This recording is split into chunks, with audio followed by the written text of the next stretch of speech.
Bonsoir amis traders, quel que soit le lieu où vous vous trouvez dans le monde, je vous dis bonsoir ou bien bonjour. Ici c'est Gaspard de Gaspard Trading Gagnant. Félicitations à tous pour cette semaine avec des mouvements qui n'a pas été très favorable aujourd'hui, où l'amplitude n'a pas été très puissante. Mais je pense que vous avez pu faire quelque chose de votre côté. Ok. Donc voilà, aujourd'hui nous allons pouvoir continuer. Là où nous sommes arrêtés sur notre stratégie. Cette belle stratégie à $500. Oui, je vous le dis. Aujourd'hui, je continue donc dans la troisième partie sur cette formation de trading sur Ichimoku, où nous sommes en train de parler la coupure de la cassure de Kijun-sen. Ok, donc dans la continuité aujourd'hui, nous allons voir les différents time frames à utiliser. Parce que déjà, la première vidéo, vous aviez compris. La seconde, je vous ai expliqué comment il fallait suivre le marché et savoir ces différentes théories quand le marché est en train de continuer à la hausse ou à la baisse. Donc, ou si c'est le range. Je pense que cela a été d'une importance capitale parce que c'est une théorie que beaucoup utilisent parce que c'est lié au prix. Voilà par exemple ce que j'ai devant moi. Vous pouvez déjà voir qu'il y a une grande distinction ici. Aujourd'hui, nous avons ici, regardons un peu plus en arrière. Vous voyez, un peu plus en arrière. Vous allez voir que il y a déjà eu ici cette... vous voyez ici. Et puis il y a eu un plus haut qui prouvait que ça continuait. Mais aujourd'hui, nous voyons que c'est plutôt en bas par rapport à ceci, dont la tendance est en train de changer. Donc il faut déjà faire attention pour ceux qui font du swing trading. Déjà savoir que le marché est en train de prendre une autre direction. Ok, c'est vraiment très important. Donc nous allons parler aujourd'hui de différents time frames, c'est-à-dire les différents temps utiles à être utilisés. Quel que soit le domaine dans lequel tu te trouves, peut-être tu es quelqu'un qui fait du swing trading, c'est-à-dire tes positions peuvent faire facilement 3-4 jours, une semaine. Il y a les gens qui vont des mois et il y a les gens qui travaillent à l'intraday, c'est-à-dire ça part, c'est la journée et c'est fini. Et il y a des scalpers qui sont là quelques fractions de secondes, de minutes. Voilà, et puis voilà, il est déjà hors du marché. Ok? Donc c'est ce que nous allons voir aujourd'hui. Et je vais commencer, voilà, par vous expliquer cela clairement. Ok? Donc, comment ça se fait? Premièrement, il faut savoir qu'on doit utiliser 3 temps. 3 time frames. Ok? Donc, si vous voulez, par exemple, faire une entrée de position, attendez, je vais revenir sur l'écran.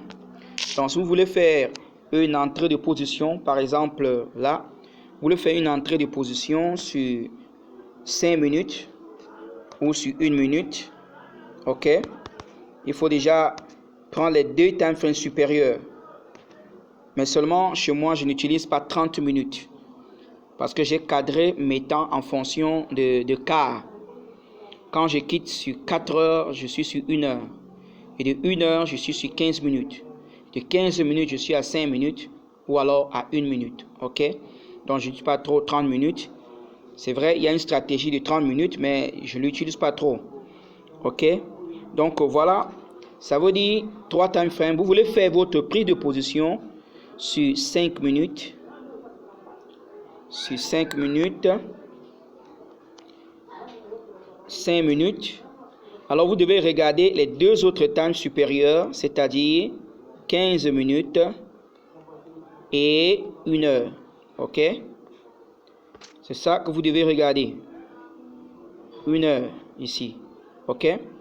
Si tu veux faire ton entrée de position sur 15 minutes, tu veux prendre entrée, ta trade sur 15 minutes, il faut contrôler ici les 2 time frames supérieurs qui sont, il y a 1 heure et puis il y a 4 heures.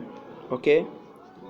Alors maintenant, pour les gens de swing trading qui peuvent faire une prise de position sur 1 heure ou sur 4 heures, dépendamment. Donc, si c'est sur 1 heure, tu vas prendre donc 4 heures et 1 jour pour regarder. Mais ici, le plus souvent, c'est une semaine. Celui qui veut faire une entrée de 4 heures dois regarder un jour et une semaine. OK? Donc, voilà les différents time frames qui sont classifiés ici. Donc, dans cette stratégie, pour ne pas avoir, pour éviter les faux signaux, parce qu'il y en a plein dans la cassure, c'est pourquoi je suis en train de vous enseigner aujourd'hui comment éviter les faux signaux. Après, ne pas dire non, cette stratégie ne fonctionne pas. Non, parce que tu as cliqué quand la bougie a cassé Kijun. Tu es seulement entré. Tu ne tiens pas compte des temps, alors c'est très dangereux. Je vous dis, nous ne sommes pas là pour perdre de l'argent, mais nous sommes là pour grappiller un peu. Est-ce que quelqu'un a compris? Donc, par exemple, moi qui travaille sur l'or, ça dépend. Moi qui travaille sur l'or, je travaille 1 minute ou 5, et je contrôle, dans mon contrôle ici, je regarde 15 minutes et je regarde 1 heure, ok? Et je regarde 1 heure. Donc ça, c'est les 2 temps que moi, je contrôle. Mais je jette toujours un coup d'œil sur 4 heures. Ça, j'ai l'habitude. C'est déjà une question d'habitude pour moi. Parce que je veux garder la tendance supérieure. Et puis, je descends sur 1 heure et je viens sur 15 minutes. Voilà. Ceci est très, très important. Pourquoi c'est aussi si important? Regardez. Regardez, par exemple. Alors, nous allons pouvoir regarder quelque chose. Je vais mettre une flèche. Si, parce que tu vas entrer sur 1 minute, 1 heure est à la hausse. Voilà, 1 heure est à la hausse. Donc, pour ceux qui viennent de commencer, je ne vous suggère pas cette tranche. Parce qu'ici, le marché court trop et tu auras tendance à vite couper. Mieux vaut commencer à partir de 15 minutes, 1 heure. OK? Donc, 1 heure. Donc, voici quelqu'un qui va entrer sur 15 minutes. Là, tu vas faire ton entrée ici sur 15 minutes. Alors, la flèche, nous devons regarder le marché. 15 minutes. Tu regardes donc 1 heure et tu regardes 4 heures. OK? Maintenant, si pendant ce temps, 4 heures, au lieu de regarder vers le haut, lui regarde en bas. 4 heures regarde plutôt en bas. Il ne faut pas entrer dans ce marché. Ou alors il faut simplement changer de temps. Parce que si le temps supérieur où tu es basé est contraire au temps où tu es en train de prendre ta trade, alors tu es déjà en train d'annoncer la perte. OK? Tu annonces toi-même déjà la perte. Donc, ça, c'est pour les scalpeurs. Eux, ils savent comment faire. Ça, c'est les gens qui regardent jusque le petit moment là. Il est entré, il est sorti. Mais parfois, quand tu viens de commencer, tu n'es pas aussi rapide. Et puis, je ne vous le conseille même pas dès le départ. Parce que c'est ça qui m'a fait. Tu es en train de couper les pertes, 1 centime, $1. Et puis, tu te retrouves $10 moins. Donc, ça, c'est pas bon. Alors, il faut aller directement sur 15 minutes ou 1 heure. Donc, nous pouvons aller sur notre plateforme pour voir cela rapidement. Donc, je vais prendre ici un temps que nous pouvons regarder. OK, allons sur notre plateforme. Voilà. Et de là, nous allons regarder rapidement. À supposer que je vais aller sur 4 heures. Voilà, ici, vous voyez. Donc, ici même, ça vous montre déjà bien tout cela. Ici, ça vous montre même déjà tout ce que je suis en train de vous enseigner là. Donc, quand tu as cliqué là, voilà, tu as 1 minute, tu as 15 minutes, et tu as 5, 15, 30, 1 heure, tout ça. Donc, tu prends seulement les 2 temps frames supérieurs. OK? Les 2 temps supérieurs. Tu fais une entrée sur 1 heure, il faut d'abord contrôler 4 heures et 1 jour. Et tu dois suivre ces 2 tendances. C'est ces 2 tendances-là qui te permettent de faire une entrée sur 1 heure. C'est 1 heure et 15 minutes qui te donnent la permission de faire une tendance sur 5 minutes. OK? Donc, déjà 1 minute, ça c'est beaucoup plus des scalpeurs. Donc là, je ne vous le conseille pas pour le moment, surtout si tu es une nouvelle personne dans le trading. OK. Donc voilà, nous allons aller directement nous-mêmes ici pour regarder. Je suis sur 1 heure. Supposons qu'on fait une entrée sur 5 minutes. Déjà, s'il faut faire donc une analyse sur le marché d'aujourd'hui, nous voyons qu'il n'y a même pas de tendance parce que Kijun est totalement plat. Donc, ce n'est pas déjà bon comme exemple s'il faut se baser rien que ici. Notre période en haut et en bas, donc c'est pas déjà favorable. Mais je vais plutôt prendre une partie. Par exemple, je peux couper juste cette partie-ci. Voilà, à partir d'ici. Donc, je vais mettre un trait là pour limiter, délimiter l'endroit. Là, ça nous permet donc que nous pouvons directement voir où nous sommes. OK. Là, c'est bien. Alors, voilà, quelque part comme ça. Ou bien un peu plus en arrière. OK, voilà, à partir de là. Donc, voilà. À ce niveau, nous voyons qu'on a une tendance totalement haussière. Alors, nous allons donc sur 15 minutes pour regarder. Et nous constatons que sur 15 minutes, où est ce trait? Voilà, à partir de ce trait, voilà, avançons. Nous constatons que sur cet endroit, on va s'arrêter là où on a tracé. Voilà. Donc à ce niveau, nous voyons vraiment que la tendance est haussière avec notre Kumo qui est vert pour nous dire oui, c'est bon. Alors maintenant, on va chercher une position d'entrée sur 5 minutes. Sur 5 minutes maintenant. Nous allons regarder. Elle est haussière. Nous avons bien noté que notre tendance, c'est une tendance haussière. OK? On est avec moi, n'est-ce pas? Voilà, c'est ça, hein? C'est ça le marché. C'est ça le marché. Parce qu'on veut prendre la grande tendance. Hein? On est ici. On va aller jusqu'au début pour mieux regarder maintenant. Bon, à supposer qu'on se trouvait là. Parce que là, on le fait au moment présent. Ah, sur 5 minutes, c'est vraiment encore loin. Ok, voilà, ici. Donc ici, voilà, comme nous ne sommes pas en train de parler de sortir du Kumo, alors nous regardons déjà, regardez ici. Regardez ici qu'il y a eu cassure de Kumo, de Kijun. Alors, voilà une cassure. Tu ne peux pas entrer ici, parce que si tu entres là, le marché va revenir à toi. Parce que la tendance, elle est plutôt haussière. Et les deux times supérieurs nous ont confirmé que la force du marché est une tendance haussière. Donc nous attendons plutôt cette cassure. Voici la bonne cassure ici. Et quand ça a cassé ici, où était notre Chikou? On regarde, on attend que Chikou sorte. Entrer quelque part ici, parce que Chikou est libre. Et là, il y aura encore le croisement déjà. Hein? Voilà, ça c'est très bien ici. Et nous pouvons poursuivre jusque là où nous sommes sortis. OK? Il y a encore cassure à la baisse. Tout ceci qui descend, ce n'est pas notre problème. Nous cherchons seulement la cassure à la hausse, au-dessus du nuage. OK? Cassure à la hausse, au-dessus du nuage. Donc, ici, on pourrait prendre cette, la sortie de Kumo, mais ce n'est pas ce que nous sommes en train d'analyser, on le sait déjà. Tous ceux qui sont dans notre chaîne, qui ont suivi, savent déjà que c'est une belle opportunité. Voilà, nous y arrivons encore à notre point de respiration du marché qui est là. Et ça a cassé. Vous voyez, il y a des moments où ça casse, ça vient seulement, ça touche, ça continue. Vous voyez ici, voilà, ça a cassé. Et puis tu attends quand ça revient là. Voilà, tu contrôles ton Chikou. Allez, Chikou va sortir ici. C'est pas un problème, tu entres.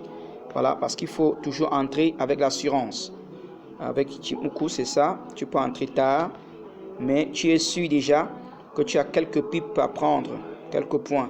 Le marché descend, c'est pas là mon problème. Je cherche seulement une tendance haussière, ok, et puis je regarde à la respiration. Vous voyez, tout cela on est en train de passer, hein, parce qu'on est sur 5 minutes, mais si quelqu'un qui était sur sur 15 minutes, il ne va pas passer, parce qu'une tendance de 15 minutes c'est différent. Voici le marché encore respiré ici, ok. Est-ce que quelqu'un voit avec moi là? C'est bien. Alors nous regardons là le marché et nous pouvons donc constater ici. Le marché a respiré, ça a cassé là. En attendant la sortir ici, nous voyons Chikou qui est déjà dehors et on monte avec cela. OK? Voilà une toute petite prise qui se trouve déjà, disons, à la fin de là où on a tracé. OK? Donc voilà comment ça se passe. C'est de même par rapport à une tendance baissière. Nous allons toujours regarder la direction des deux tendances supérieures. Donc, alors, il y a quelque chose à revoir ici. Parce que l'autre jour, il y a des traders qui ont perdu de l'argent parce qu'ils n'avaient pas compris ça. Nous allons aller regarder. C'était quel jour là? Je crois que ça devait être cette journée. Oui, voilà. C'était ce jour-ci. Vous voyez comment le marché sur une heure était descendu. Vous voyez comment le marché était descendu. Ça avait cassé les nuages. Donc, si toi, tu regardais sur une heure ici, tu aurais dû dire, oh, la tendance, elle est déjà baissière. Tu vois? Et puis cette grosse bougie est montée. C'est pourquoi il faut contrôler deux time frames. Il y a cette grosse bougie qui est montée. Donc toi qui tradais sur 15 minutes, tu aurais contrôlé d'abord sur 4 heures. Allons sur 4 heures. Tu aurais contrôlé sur 4 heures. Et tu aurais vu simplement que le marché était en train de respirer parce que la tendance haussière était encore bien sur place. Ok? La tendance haussière était encore là, très bien, parce que c'est juste cette zone-ci. C'est cette zone-ci qui était sortie, cette zone que vous voyez ici. C'est seulement cette zone-ci qui était descendue ce jour-là. Ok? Vous voyez? Parce que quand vous voyez les flèches de 4 heures comme ça, c'est qu'il y a beaucoup descendu sur 1 heure. Vous voyez ça? Ok? Parce qu'il y a 4 bougies de 1 heure ici dedans. Donc, tu aurais dû dire, ah, la tendance est baissière. Voilà. C'est pourquoi je conseille, regarde 4 heures ou un jour pour entrer sur 1 heure. Là, tu as l'assurance. Parce que celui qui est entré ici, parce que voici, il y a eu cassure ici, et c'est ressorti, vous voyez, à ce niveau-ci. Le marché est redescendu jusqu'ici. Ça n'a pas cassé. Mais celui qui était entré ici serait seulement en train de continuer. Donc, c'est souvent rare dans les time frames supérieurs, mais ça se fait plusieurs fois. Quand la tendance, bon, si je pars par exemple sur USD/JPY, il faut regarder, hein, c'est vraiment important. C'est vraiment important de regarder cela. Alors, je vais encore vous montrer sur USD/JPY. Ça se fait. Alors, on va regarder sur 1 heure. Ah, je suis même sur 4 heures, ok. Pendant que ça charge. Voilà, ici, la tendance est baissière. Je voulais aller sur 1 heure, à supposer que 4 heures est à la hausse. Allons donc sur 1 heure. On suppose que 4 et 1 jour, c'est à la hausse. C'est une supposition. Ok. Donc, supposons maintenant que nous avons une tendance. Vous voyez, vous allez voir qu'il y a donc des... vous voyez, regardez. Regardez, quelque part, il y avait une belle tendance. Voilà.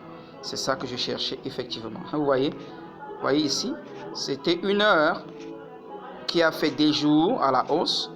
Et vous voyez que là, ici, c'est 4 heures et 1 jour et 4 heures étaient à la hausse. Et vous voyez, vous constatez avec moi que sur 1 heure ici, il y a toujours eu des cassures. Regardez, vous avez vu cette cassure là. Et puis c'est ressorti et tu continues. Et puis tu continues, tu suis ton marché tranquillement. Ça te casse encore ici. Tu es dehors. Tu es dehors là. Tu t'en rends compte ici que tu es ressorti. Mais tu rentres encore parce que ça a vraiment cassé. Et tu ressors encore parce que nous savons quand ça casse, nous sommes déjà hors. C'est notre position de sortie. Mais voilà, ça recasse encore la hausse. Pour la continuité plus puissante, là vous savez déjà ça. Vous continuez seulement. Ok, vous voyez, c'est ça le marché. Vous voyez ici, regardez. Ça veut dire que USD/JPY, voilà. Il nous montre vraiment ça. Tu vois ici. Ok, vous voyez comment le marché est descendu et reparti avec une belle course à la hausse. Ok, donc aujourd'hui c'était ces différents time frames qu'il faut comprendre que cette stratégie de $500, c'est pas simplement que tu vas entrer parce qu'il y a croisement et il y a cassure de Kijun, tu entres. Non, ça, tu dois avoir un sens. Et pour finir, je vais préciser quelque chose de très très important ici. Je vais préciser, vraiment c'est très très important de suivre cela. Ok, ça concerne donc les différents temps que nous utilisons. Ok, tu es en train de trader et 4 heures est à la baisse. Ok, tu as 4 heures qui est à la baisse. Tu retrouves que 1 heure est à la hausse. Et finalement, 15 minutes où tu vas entrer est à la baisse. Est-ce qu'il faut trader? Ça, c'est une question dont j'attends des réponses de votre part. Je répondrai ça dans les jours prochains. Donc, sur notre vidéo de demain. Donc ici, j'attends donc une réponse. 4 heures est à la baisse, 1 heure à la hausse, 15 minutes là où tu vas entrer à la baisse, est-ce qu'il faut trader? Maintenant, tu veux travailler en tant que swing trader, tu es sur une semaine qui est à la hausse, un jour à la hausse et 4 heures à la baisse. Est-ce qu'il faut trader? Voilà, ça c'est les deux questions que je vous laisse aujourd'hui pour réfléchir. Cela m'a mené à comprendre que vous êtes en train d'assimiler notre stratégie. C'est sur quoi je vous dis bon trade.